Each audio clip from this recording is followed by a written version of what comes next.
Ahmedabad air ইন্ডিয়ার দুর্ঘটনা হৃদয় বিদারক। দুর্ঘটনাগ্রস্ত বিমানের যাত্রী এবং ক্রুদের পরিবার যে যন্ত্রণা এবং উদ্বেগ অনুভব করেছে তা অকল্পনীয়। এই কঠিন মুহূর্তে তাদের প্রত্যেকের প্রতি আমার সমবেদনা। উদ্ধার এবং ত্রাণ কার্যে প্রশাসনের তরফে দ্রুত পদক্ষেপ নেওয়া অত্যন্ত গুরুত্বপূর্ণ।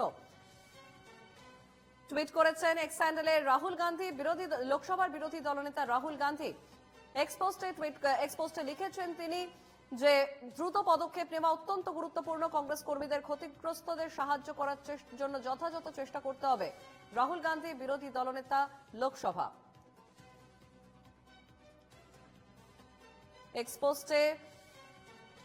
এক্সপোস্টে শোক জ্ঞাপন করেছেন লোকসভার বিরোধী দলনেতা রাহুল গান্ধী।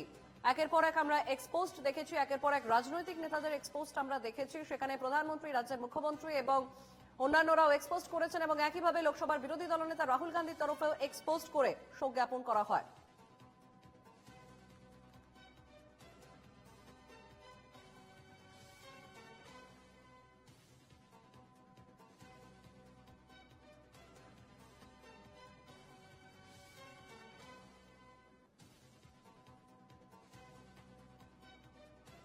আপনারা দেখতে পাচ্ছেন একটি অ্যানিমেটেড গ্রাফিক্স এর মাধ্যমে আমরা দেখানোর চেষ্টা করছি যে ঠিক কিভাবে ঘটনাটি ঘটে, গোটা ঘটনাটি কিভাবে ঘটেছিল। আপনারা দেখতে পাচ্ছেন এই গ্রাফিক্স এর মাধ্যমে ঠিক টেক অফ করে প্লেনটি এবং এই বিমান টেক অফ করার পর কিছুটা হাইটে গিয়েই